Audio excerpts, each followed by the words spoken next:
Hey guys, it's Bree. For those of you who don't know me, I am a children's book author. And I promised that I was going to tell my story, my author story. So here it is. Welcome back to my channel. If you're new here, thank you so much for joining us. Before we go any further, go ahead and click the subscribe button so you don't miss out on anything. And if you like anything in this video, hit the like button, leave me a comment, or share this video with a friend. If you're joining us, if you've been here before, thank you so much for coming back. You know we got some cool stuff in store, but I won't bore you with the details. We'll go ahead and jump right into it. So today is going to be a really informal talk about my author's journey. I asked people who were interested to send me some questions, so hopefully I can answer some of the burning questions that you may have about also becoming an author, to make the process a little more smooth for you. So this is a very interesting topic for me. It was definitely a roller coaster experience, and my way is not the only way. There are so many ways to publish a book. So I can only speak on my experience and share my journey, but there are some questions that I did get that I'm going to speak specifically to and answer from my perspective, and you're welcome to do your own research or, see what works for you as well. So just giving a overview about my career as an author. It is a passion project. My book is called The Steam Queens, and here's a copy of it. It is truly a labor of love. So just a little bit about it. So I wrote The Steam Queens because I am an engineer. I've worked in the engineering space since I graduated in 2012. And even before graduating, I attended a, PWI, which is a predominantly white school, predominantly white institution. And as you know, engineering is a predominantly male-driven space. And so I have just been the underdog and a minority for as long as I can remember in the space. When I was growing up, I can remember, one, not knowing what an engineer was. And when I found out what it was and saying that I wanted to be one, I can remember feeling like I did not belong and I didn't fit. And because I didn't see women that looked like me in the space, it was just affirmation as to why I should not be there. And so as I have been an engineer working in IT for so long, and I realized the importance of having diversity in the space and how, amazing the career opportunities are. I just could not sit back and not provide a resource or, give little girls that hope that they can also be engineers. And I am proof that you can, and that, you can definitely make it and you belong. So when my sister was pregnant and my niece is 10 now, I think the feeling of wanting to be that role model or sharing that story and inspiring her, just heightened. And from the day she was born, I just wanted her to follow in my footsteps or even just be exposed to the opportunity so that she never felt like there was something that she couldn't do. So when she was growing up, I would buy her every single thing that I could find that was tech related, engineering related, or whatever, and she was not even remotely interested. After all my money that I spent, she was like, "No, girl, I don't care. Bring me, the pink Brett's doll or whatever they play with."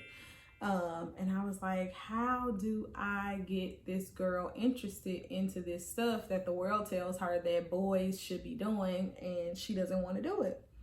One thing we always had in common was books. And so I would buy her books. She would love to read.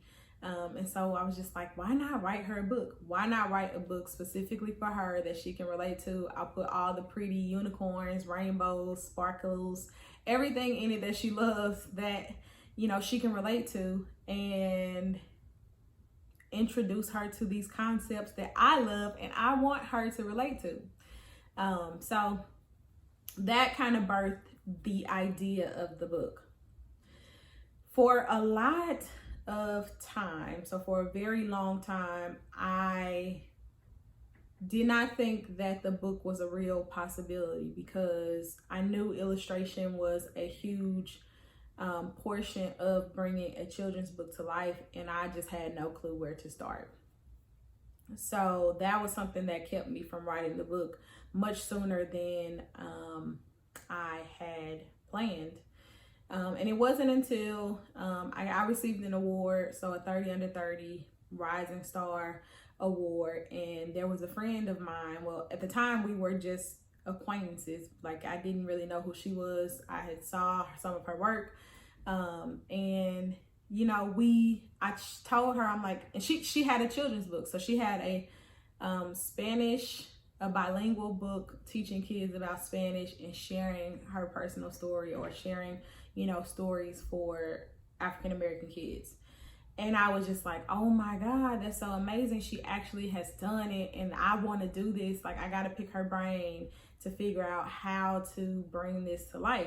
So, you know, we connected. I asked her my questions, picked her brain. You know, she gave me her experience. And that was a starting point for me. So once I had that little bit of hope, I took that and I ran with it. And I started to, you know, figure out the things that worked for her, see if I could use some of those that worked for me, and the things that didn't work or the gaps that I had, I would figure it out. But at least I had this starting point. So she really gave me more hope than anything. And it's so funny because seeing her publish her book made me feel like I could do it. So, I mean, it's so cliche because that's the whole point of the book, but it's so true how just having that representation makes all the difference. So anyway, she helped me. She was so gracious, still a great friend today. We need to connect now because she's just a wonderful person. And she really kind of gave me that hope to get started. So from there, I still had an issue about illustrators. But I was like, there is nothing that you cannot learn from the internet. In this day and age, there is nothing that you cannot do without the power of social media or the power of Google, the power of whatever. So I had seen some portfolios that I liked, or some work from other people who had books. I wanted a different look for myself. I wanted something that I hadn't seen yet. So I went to Instagram. I went to Instagram and I just typed in the hashtag illustrator, and a ton of portfolios started to pop up. And I just started going through them and researching, reaching out to people that I liked to see if they were taking commission work, and, you know, just using each stepping stone to get closer to finding an illustrator. So finally, I reached out to my illustrator, and to be honest, she is a professional illustrator, which means that she works likely with an agent at a publishing company, and they bring her projects and she works that way. She does not take commission work, I don't believe, very often.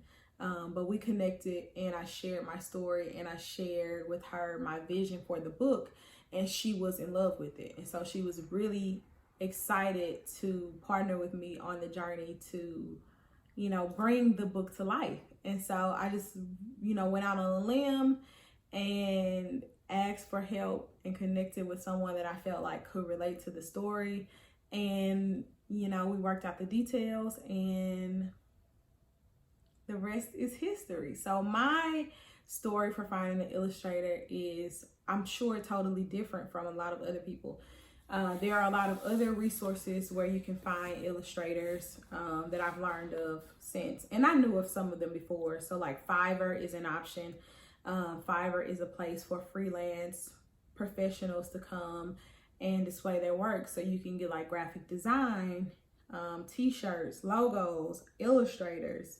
And one of the things I've heard about Fiverr is that sometimes there's a disconnect between the person working on the book the illustrator, and bringing your true vision to life. So I knew that going into it, which is why I was looking for more of a actual person that I could partner with and relate to. So that's why I decided not to go the Fiverr option, and I actually looked for a partner on this. So Felicia was amazing, and you know, we still keep in contact every time I do something for the book. I'm really excited to share with her, because without her, the vision would not be what it is today. And I have the book. I'll show you some of the beautiful pictures or illustrations that she did, so you can see just how stunning, you know, the book is and what she really did to contribute to this beautiful story. So yeah, finding an illustrator, there are a lot of options. Again, there are communities specifically for illustrators who are looking for commission work. So search Facebook groups, search Instagram. Fiverr is an option if you're looking for a commission worker, someone who will just get it done on a time schedule. But if you want something more personal, I do recommend, you know, reaching out to an illustrator and connecting with them personally. Sometimes they may take your work, sometimes they won't. And so that's the risk that you have to take. But I believe if they believe in the project enough, that they will be happy to sign on. So I do have some specific questions before I get too far into my story that I am going to make sure that I address. One question that I get a lot is, how do you decide if you want to self-publish or if you want to submit your book to a publishing house? And what I'll say is that I self-published my book for many reasons.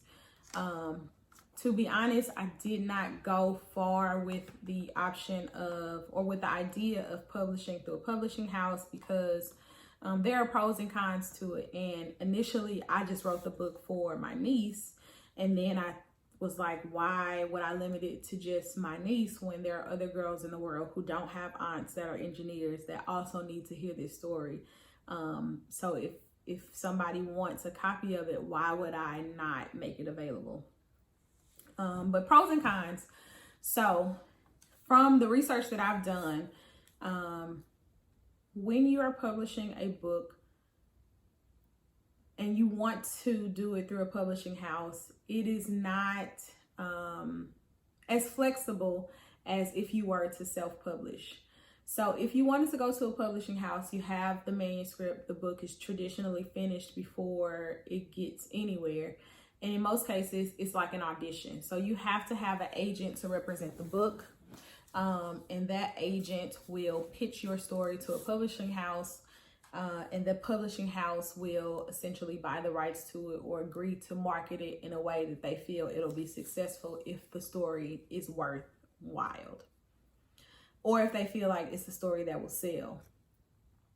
With that, once they purchase the rights to your book, the pro is that you don't have to do all of the legwork to market it, to fund the illustration, to get it edited, to do all the work to get it ready to put on the shelf and sell, or to even market it to be sold.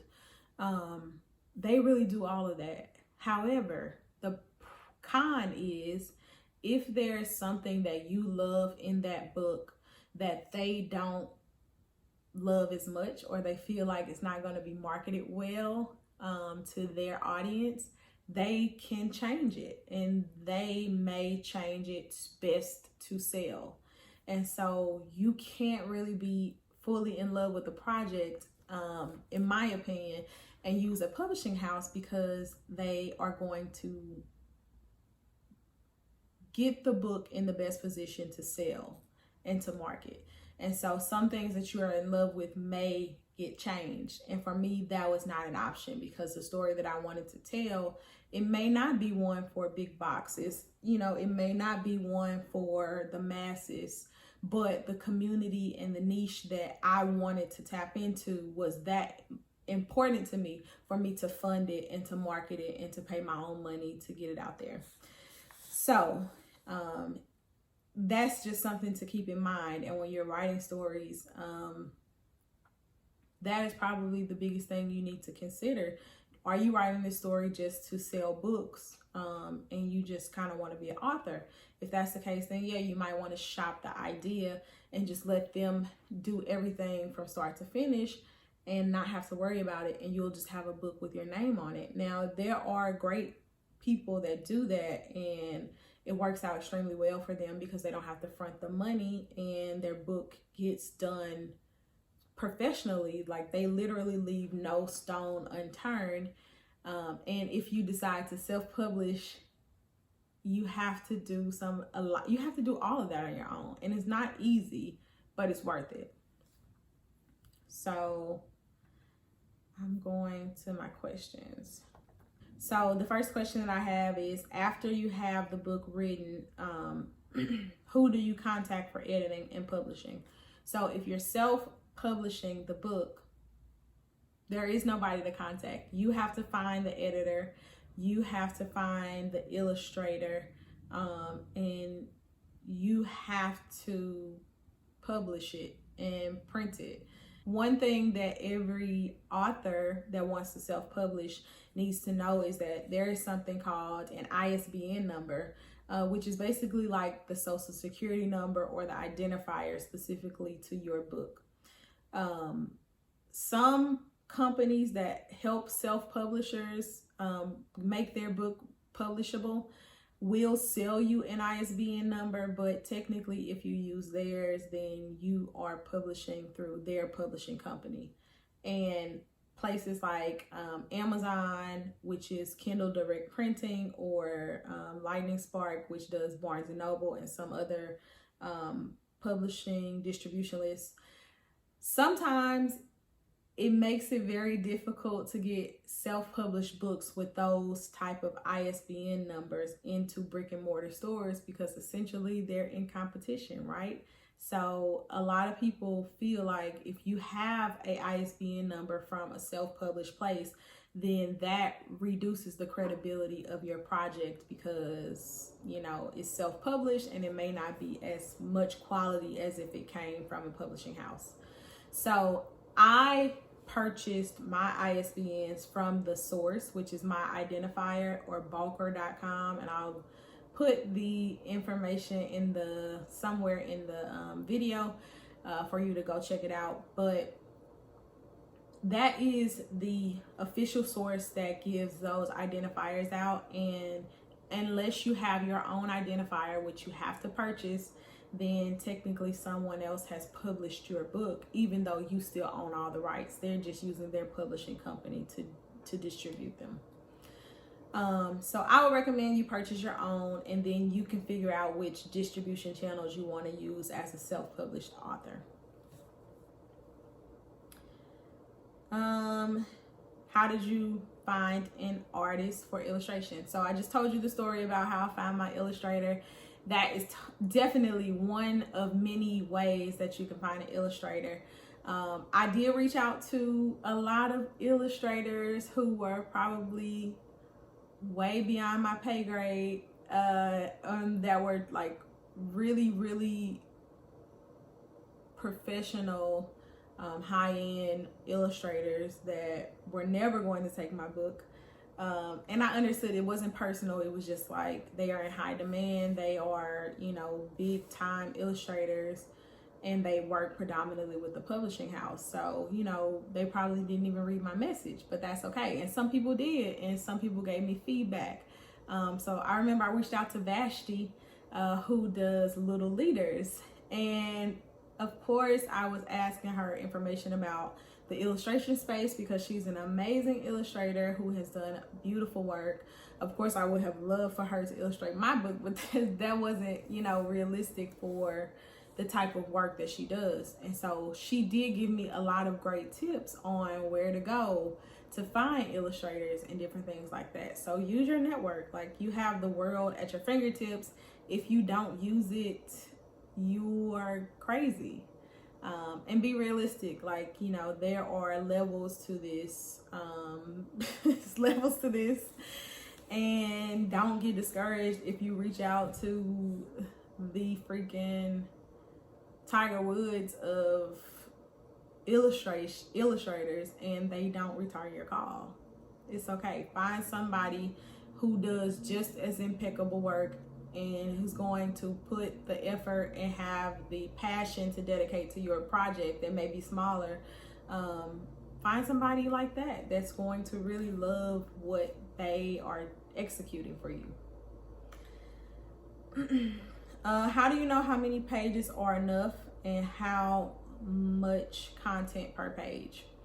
I'll say research. So before I started writing my book, I bought as many children's books as I could, and I just studied the professional books to see like what is the expectation, what quality do I want to bring to my book, because even though my book is going to be self-published, I want the quality to be as if it went through the biggest publishing house in the world. I don't want it to look like I just duct taped it together and put a few staples in it and was done. So I really had a chip on my shoulder to make sure that it was perfect, because I felt like the audience that I was delivering it to, they deserved it to be perfect. And while it was not perfect the very first time, and it's probably still not perfect, I feel like it makes it that much more special. So I'll share with you guys like one of the things that just absolutely broke my heart about the book. So I wrote the book, had it illustrated, and I was not gonna add a bio to the book. I realized I'm important to the story, but I didn't want to be the story, and I didn't want to overshadow the message or overshadow the story by making it about me. So I was not going to add an author's page. I didn't want my face like plastered all over the book. And then I realized I was an important piece of the book. And if I did not insert myself or be willing to be the face for the book, that the message that I wanted to deliver may not have been delivered the way I wanted it to. So at the very last minute, my illustrator asked me about adding an author page, and I really was like, okay, I get it. The book was ready though. It was at the publisher. It was at the printer. I was trying to rush it and get it out for orders because I had made the announcement about it, and people were like beating the door down to get the book, which was so flattering. Like I felt amazing and I was so appreciative. But it did put that added pressure on it because I still had this one piece to do and it wasn't ready. So I called a friend to do last minute headshots. I wrote the bio up, but the book had already been professionally edited, and there was no way that I was going to get the bio sent over in time to be professionally edited and off to the printer in enough time to get the books out on schedule. So I made the executive decision to write the bio. It was my story. It was something very simple, to edit it and to just send it.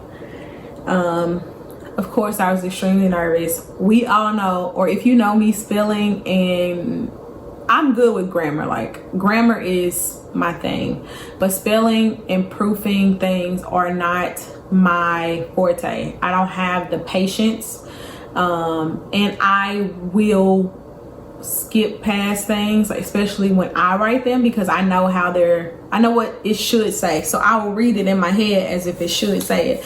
So long story short, the bio was perfect. Like, there was nothing wrong with it, but I guess I was typing too fast, and there's a line that says, today her mission is to bridge the gender and diversity gap. See, I can it's memorized in my head. And so in my bio, the word "to" in the first 100 copies of the book was missing.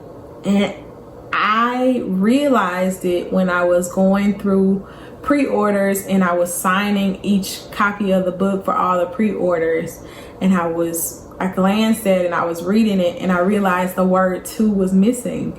And the books were printed in my living room, being signed and already sold. And I was like mortified. I was so mortified. To this day, like knowing that there are copies out there that are not correct, drove me crazy.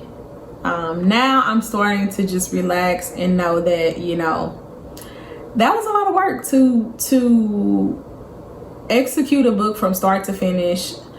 Was a lot of work. I did not ask for help because I'm a control freak, and I've learned my lesson, and I'm going to ask for help even though I had amazing people who were willing to help me. But yeah, so there was an error in it, and now I say to myself, like, I know those are family and friend copies. If you have one, you are special. So if they ever become like super famous and you got that one, like, you have a gem. But it drove me crazy to know that they were misspelled and that they were going out to people, and it just wasn't the quality that I wanted. But at the end of the day, I had to accept the fact that I'm human, and I did the best that I could, and we corrected them, of course.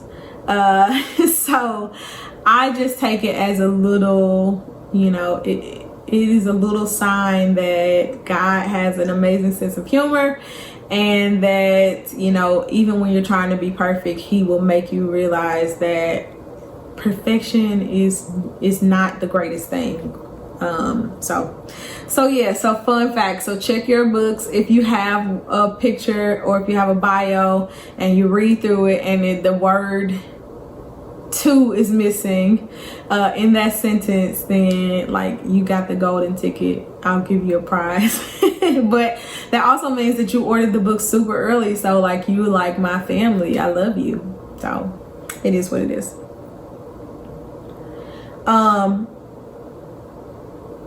Another interesting thing I found out, and this was just following people. So like Vashti, I think I went to see her speak when Hair Love came out. Vashti and Matthew Cherry were there, and they were talking about books and just their process. And one comment that she made was that children's books typically have less than like 50 words or something like that in the total book, depending on the age range. And she was commenting about how hard it is to be a children's book author, even though people think it's so easy. But conveying a message in such a small package or so few words is a lot harder than being able to do it in like a novel or a bigger book. And so children's book authors usually have to limit their words and make sure that it's age appropriate and things like that. So usually it is minimum. I think the books with less words, with clear messages, do better.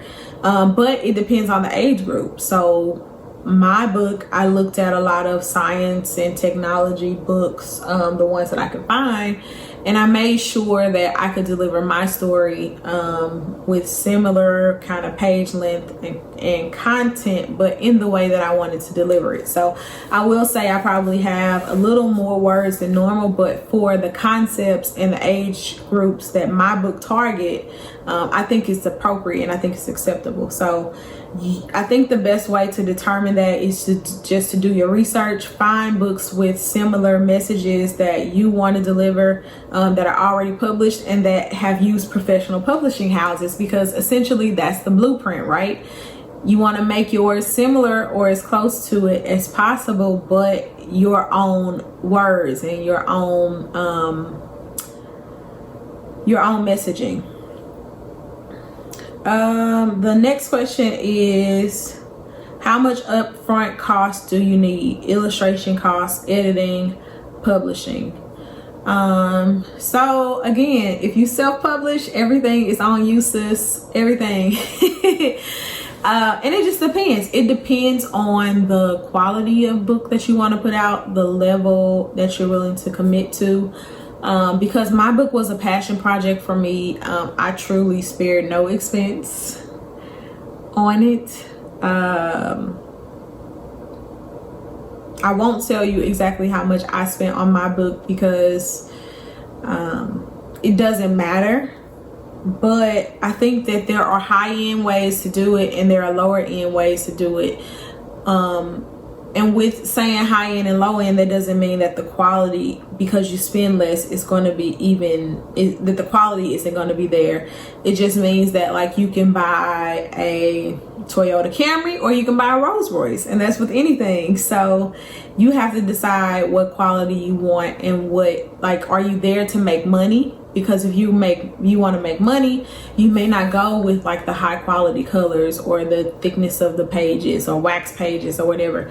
You may, do standard size books or standard pages, or maybe just paperback, because hardcovers are more expensive.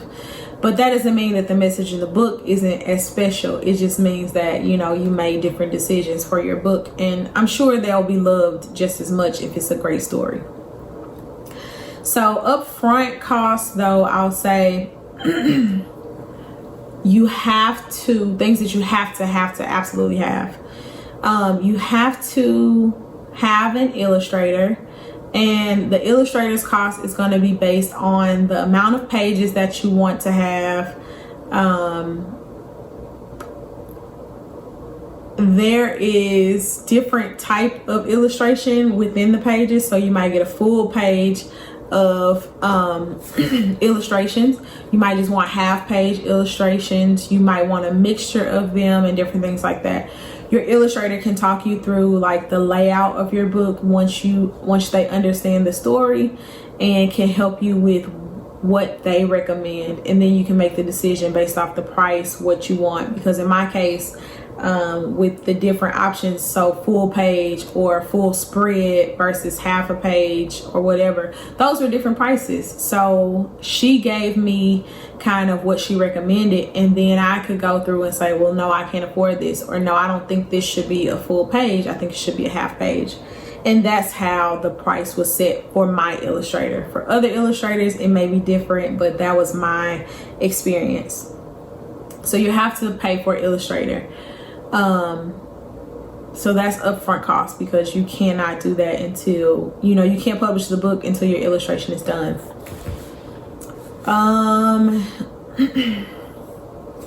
You also have to buy the ISBN number if you want to self-publish and have the rights as a publisher.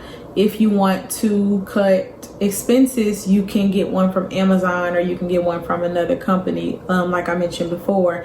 And I think Amazon's is free. Publishing, there was no expense to really signing up for the publishing outside of buying the ISBNs. Editing, I had to edit it several times because I was just paranoid and I didn't want to have that story that I told you about happen to me, but unfortunately it did anyway. But editing, that's something that you'll have to pay for up front. It depends on if you want to use a company where you just upload it and they have an editor pick it up. So like BookBaby, they have a editor who just picks it up and will edit it based off their recommendations.